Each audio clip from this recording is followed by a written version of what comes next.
हाटकेश्वर क्षेत्र के समीप के गांव में कोई पुरुष रहता था जो बड़ा और जो बूढ़ा और कोढ़ी था।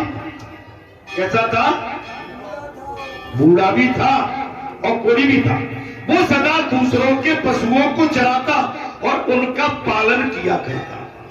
दूसरे के पशु को चराना और उनका पालन करना। एक समय की बात है, सूत जी ने कहा महाराज हे ऋषियों, एक समय की बात है, एक पशु घास के लोभ से रास्ता छोड़कर पर्वत के नीचे चला गया। रास्ता भटक गया घास के लोभ से और पहाड़ के नीचे चला गया और उसी तीर्थ के जल में गिर पड़ा। उस दिन रविवार और सप्तमी का तिथि था, योग था। उस बूढ़े ने जाते हुए पशु को नहीं देखा। जब वो भोजन करने के लिए अपने घर गया तब उस पशु का स्वामी उससे फटकारता हुआ आया, बोला आज मेरा वो पशु घर क्यों नहीं आया?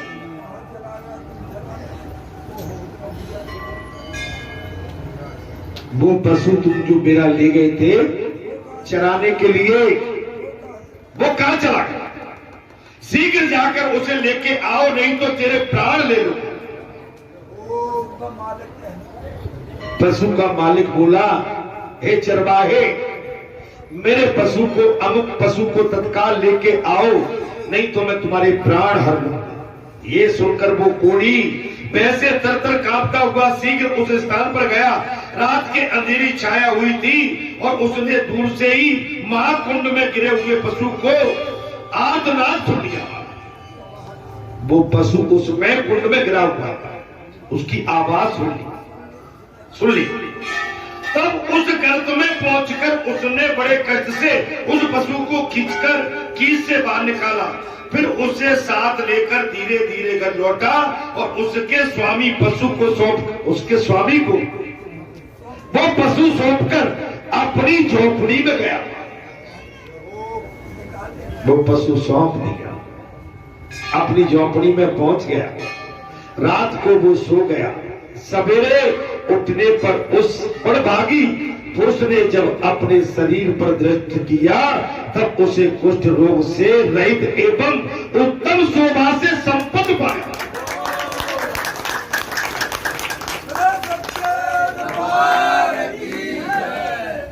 तो बालाजी धाम तुम्हारा ऐसा है, आते जाते रहना, हमसे मिलते रहना, हमारी खोज खबर लेते रहना, हम भी तुम्हारी खोज खबर लेते देते रहेंगे।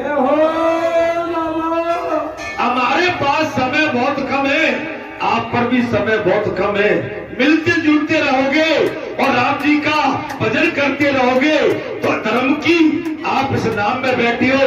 हम वचन देते हैं कि हम तो पार होंगे ही और तुम्हें भी अपने साथ पार कराना।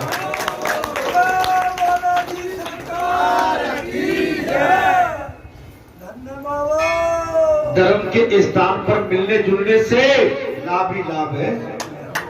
काय भैया क्या बोला तेरी बम में? धर्म के स्थान पर मिलते जुलते। अरे घर में गांव में गली में नहीं मिल पाते, अरे हमसे मिलने जही आ जाया करो।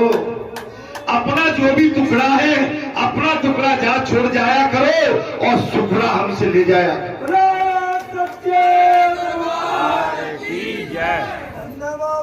उसने आंचल में पढ़कर सोचा महाराज जी का ये कथा आप कहां सुन पाते, मालूम तुम पहुंच जाते तो इसलिए तो कह रहे हैं कि बालाजी धाम आते जाते रहो महाराज।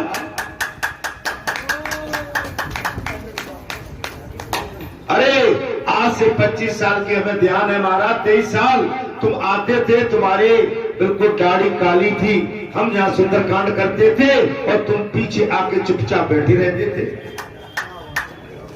ओ मेरे बाबा, मैं भी सुंदरकांड करते करते 25 साल हो गई बालाजी धाम।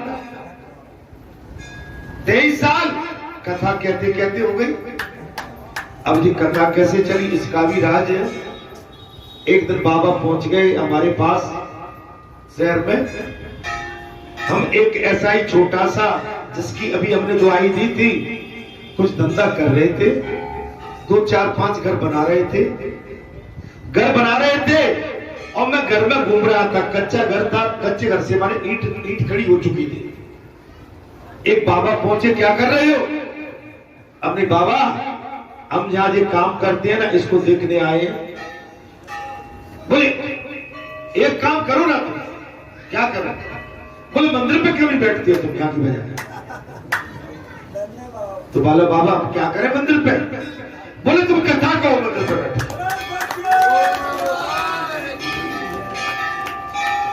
बोले कथा कहो। बाबा हम कथा नहीं जानते। बोले चिंता मत करो, जब ये सत्संग हो नहीं बना था, हम आके या प्रेत के या सवेरे ही आके बैठ गए और एक छोटी सी पुस्तक भागवत कथा का, उसमें 2 दृष्टांत पड़े थे, भागवत कथा की लाके हम वहां बैठ गए। अब ऐसे ही हम कथा को लेके और पढ़ के सुनाने लगे और सब हमारी कथा को सुन के कोई हंसता था और कोई हमारी तरफ कुछ कहता था। हमने देखा कि जी हमारी कथा से संतुष्ट नहीं है।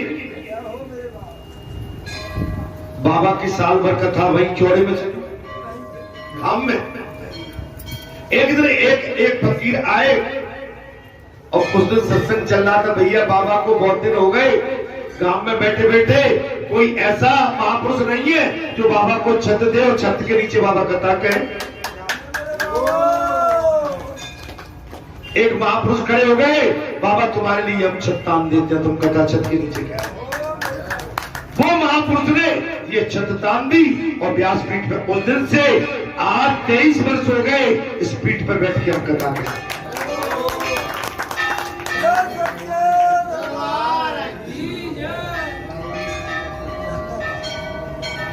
सरकारी नौकरी में थे तो भागम भाग में आते थे, भागम भाग में चले जाते थे, लेकिन 8 साल से लगातार जब से हम सेवानिवृत्त, और सेवानिवृत्त के बाद तो महाराज हमने अपना पैर, अंगद तो नहीं है लेकिन अंगद बन के यही रख दिया है।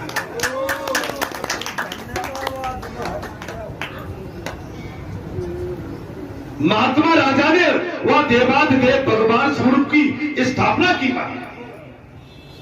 भगवान सूर्य की स्थापना करा, जो रतराज नाम से विख्यात हुए। जो मनुष्य बड़े आटकेश्वर क्षेत्र के समीप किसी गांव में जेरी बात हो गई। उस बूढ़े ने जाते हुए पशु को नहीं देखा। यह सुनकर कोड़ी महाराज वैसे डरता कांपता हुआ स्थान पर पहुंचा और अपनी झोपड़ी में पहुंच गया। शरीर पर दृष्टिपात किया, तब उस कुष्ठ रोग से रहित पृथक पाया, उत्तम शोभा से संपन्न था। माने उसकी स्वर्ण काया हो गई, तो बूढ़ा नहीं अब नौजवान हो गया। कुष्ठ रोग खत्म, आश्चर्य में पड़ गया, सोचा ये क्या रोग का नाश कैसे हो गया? निसंदेह महाराज, निसंदेह ये उसी तीर्थ के जल का प्रभाव है जिसमें मैंने पशुओं को निकालने के लिए प्रवेश किया। ये उसी तीर्थ का प्रभाव है। आप भी 10 तारीख को जा रहे हैं, शुभकामनाएं, मंगल कामनाएं, 4 धाम करोगे इधर को, बढ़िया, लेकिन बढ़िया सुंदरता के साथ, राम भजन के साथ, ठीक है। साबुन सोडा यूज नहीं करोगे तो अच्छी बात है, डिटर्जेंट मत लगाना, ठीक है। जहां तक बन सके उतना धरती माता पर ही शयन करना, जितना बन सके उतना धरती माता पर ही शयन करना। डिटर्जेंट माने साबुन यूज नहीं करना उसके लिए। सिंथेटिक कोई भी वस्तु, पाउडर, क्रीम, साबुन, सरसों का तेल आप अवश्य रखना। स्नान ध्यान के बाद अपनी सरसों के तेल से मालिश करना। बाकी और कोई चीज, कपड़े 2, 4, 5 डाल लेना। गंगा मैया में प्रवेश करने से पहले जल अलग लोटा में लेके किसी अन्यत्र जगह में आके 1 लोटा जल डालना, और लोटा जल डालने के बाद जब गंगा मैया में प्रवेश करना, क्योंकि अशुद्ध वस्त्रों से गंगा मैया में प्रवेश नहीं किया जा सकता।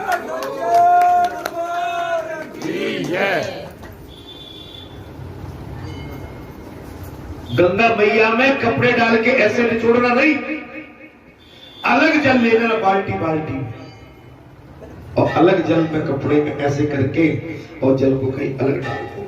लेकिन अपने वस्त्रों का जो पानी निचोड़ के कहीं तुमने ऐसे उसमें कर दिया तो क्षमा करना भाई, ये संस्कृति के विपरीत है।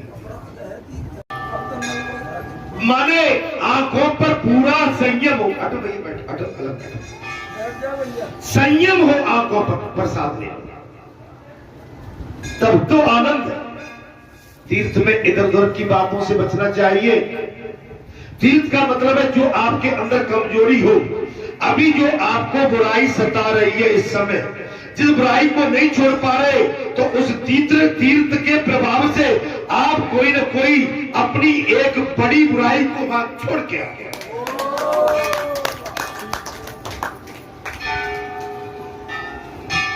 रघुकुल रीत सदा चली आई, आप भी जा रहे हो तो देखो महाराज एक पंथ तो खाली हो गए, सही करो।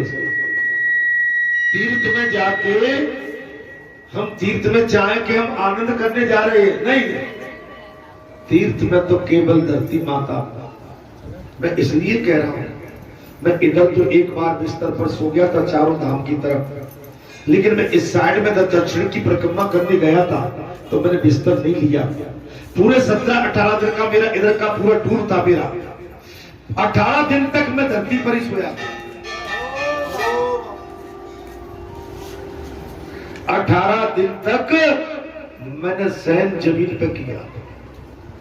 आपके साथ आपकी बहन हो, बेटी हो, दादी हो, आपसे कोई बड़े हो, तो निश्चित जब समय मिले तो उनकी थोड़ी चढ़मंगला करो। जब तीर्थ में उनका जो आपको आशीर्वाद मिलता है, आपका कल्याण वहीं से होगा। मेरे साथ तो मेरी पूरी साथ थी, 2 चाचियां थी, चाचा थे 2, ताई थी बड़ी, मां नहीं थे मेरे साथ, पिता नहीं थे। मैंने माता पिता जान के उनको साथ ले लिया था। मेरे 2 अनुज थे, बहू थी, सब थे, लेकिन मैं उनको कुछ शाम को जब मैं ड्राइविंग भी करता था, चलम चल और सुला देता था, और फिर शाम को भले ही 1-1 मिनट में उनके चरण जरूर पकड़ लेता, 1 मिनट में। मैं ये तो नहीं कहूंगा कि मैं 2-2 घंटे उनके चरण पकड़े रहता था, लेकिन उनको सुलाने के बाद और जो आनंद उनके चरण पकड़ने में आता था, पूरी थकान मिट जाती। तीर्थ यात्रा त्याग वैराग का एक बहुत बड़ा व्रत है, साधना है, उपासना है। तीर्थ यात्रा कोई ये नहीं है कि हम कहीं क्या करने गए महाराज, पिकनिक नहीं। तीर्थ तो महाराज कल्याण का स्थान है। जो भी मेरे तीर्थ यात्री 10 तारीख को जा रहे हैं, मेरी इस बात को ध्यान में रखें। अगर ऐसा करोगे तो तुम्हारा धर्म और कर्म दोनों सद जाएगा। बोलो सियापति राम है। मेरी झोपड़ी के भाग्य आज खुल जाएंगे, आज राम आए। निसंदेह तीर्थ के जल का प्रभाव है, देख लो, निसंदेह आपका रोग मिट जाएगा महाराज, आपकी थकान मिट जाएगी। तीर्थ का बड़ा प्रभाव होगा। ये कथा कह रही है महाराज, निसंदेह उसी तीर्थ के जल का प्रभाव है। मैंने उसमें प्रवेश किया, पशु को निकालने के लिए प्रवेश किया, तब वो उस उत्तम तीर्थ में जाकर भगवान सूर्य का ध्यान करता हुआ तपस्या करने लगा। चरवाया भी भगवान में तल्लीन हो गया। अंत में उसने देव दुर्लभ सिद्धि प्राप्त कर ली। समझ में आ रही महाराज? नहीं आ रही समझ में? अरे आप कहीं अब निकल गए होते तो जो कथा कैसे सुनते? आप तीर्थ में जा रहे हो और ये भी तीर्थ में जा रहे हो और भी तीर्थ में जा रहे होंगे। ये तीर्थ यात्रियों के लिए बहुत बड़ी प्रेरणा है। आप भी जा रहे हो, बहुत भैया जाओ, लेकिन कथा को सुन लो कि तीर्थ का मतलब क्या होगा, तीर्थ में कैसे रहना चाहिए, ब्रह्मचर्य का अखंड पालन वो तो होता ही है, लेकिन ये नहीं कि उसी समय अरे सालों लग जाते हैं। जब तीर्थ में जाते हैं 1 साल से 2 साल से मन बना लेते हैं कि हमको ब्रह्मचर्य का पालन करके उस तीर्थ में प्रवेश करना है, जिससे हमारी पवित्रता शुद्धता वो तीर्थ भी उसका साक्षी बन सके।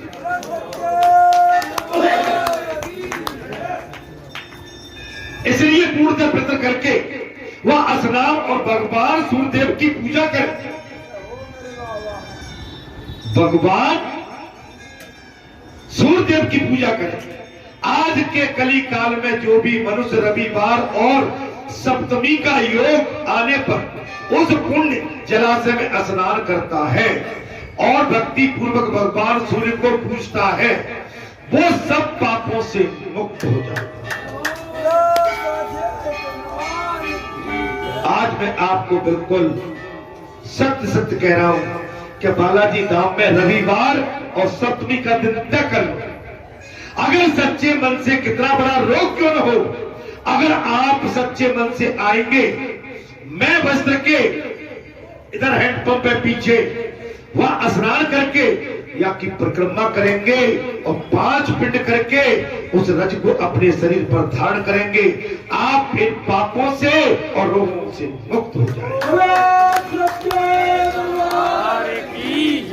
बालाजी धाम और भक्ति पूर्वक वो समय समस्त रोग पाप से छूट जाएंगे। जो मनुष्य श्रद्धा पूर्वक भगवान सूर्य की प्रसन्नता के लिए वहां गौदान करता है,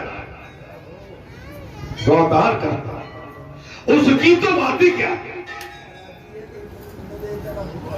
जी। नहीं ध्यान लाओगे तो पालन पोषण आपको करना पड़ेगा। नहीं मेरी बात सुनो भाई, उसके लिए भूसा आटा तमाम व्यवस्था है। आप क्या करोगे, कल आप भोजन के लिए वहां चलेंगे तो प्यासी खड़ी रहेगी या क्या भाई?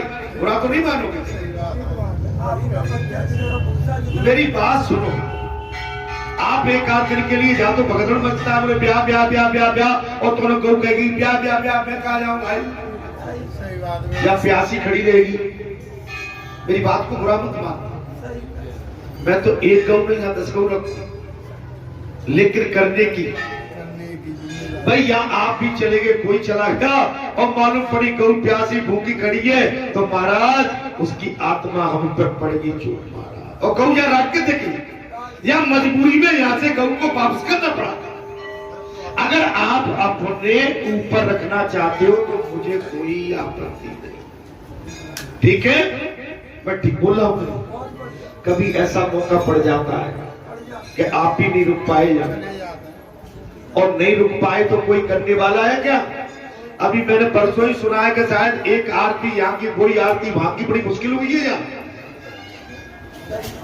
जी महाराज मुझको नहीं बोलना चाहिए, तो मैं किसी पर काम सभी को देखो, कोई गया होगा तो काम से ही जाता है, बगैर काम के तो कोई नहीं जाता। लेकिन मेरे भाई हमारा झाका काम सबसे बड़ा, या तो टाइम टू टाइम है कि नहीं? अच्छा बताओ। अब आपको कि भैया गौ बंधी है और अपने आप महाराज जी आएंगे सो घास लाएंगे भुसलाएंगे, तो भैया मैं कौन कौन की मुड़ैया फुटैया मुड़ को तक करूंगा? नहीं, मैंने तो आपको खोल खोल के कह दिया, आप पर बन सके तो अपनी उसके अंदर आप 12, और मुझे लग नहीं रहा है कि जहां आप ऐसा कर लोगे।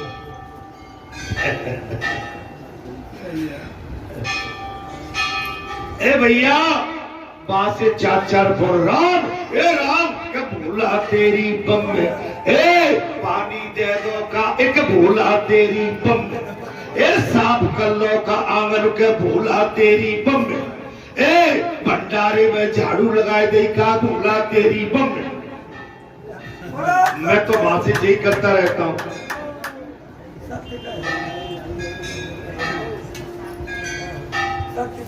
तो थोड़ा सा कहने आप करते आप ही समझ, लेकिन बनता नहीं है। हम काम फैलाते जाए।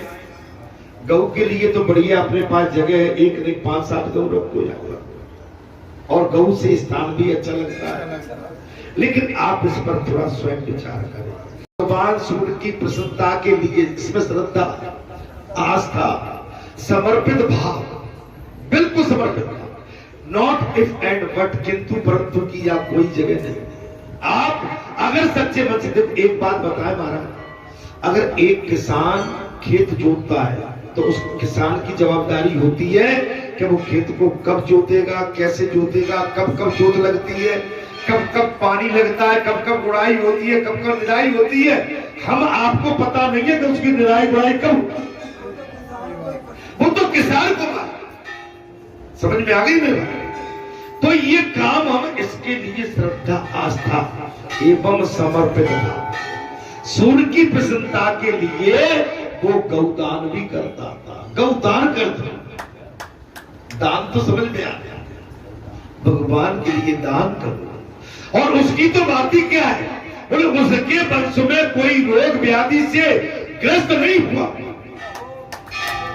उस वंश की तो बात ही क्या है कि जिसके वंश में रोग आदि कभी भूल के भी ना आया हो। महाराज तब सूत जी ने साफ कह दिया, उस तीर्थ में विश्वामित्र जी के द्वारा स्थापित गणेश जी भी है। तो बालाजी ने कही तो गणेश जी ने बैठाना ही पड़ेगा। बात वही लग रही है। अच्छा, बात कथा लग रही है कि नहीं लग रही है, आप समझ लो महाराज। सूत जी कहते हैं उस तीर्थ में हे ऋषियों विश्वामित्र जी के द्वारा स्थापित गणेश जी भी है, जो मनुष्य को सब प्रकार की सिद्धि देने वाले।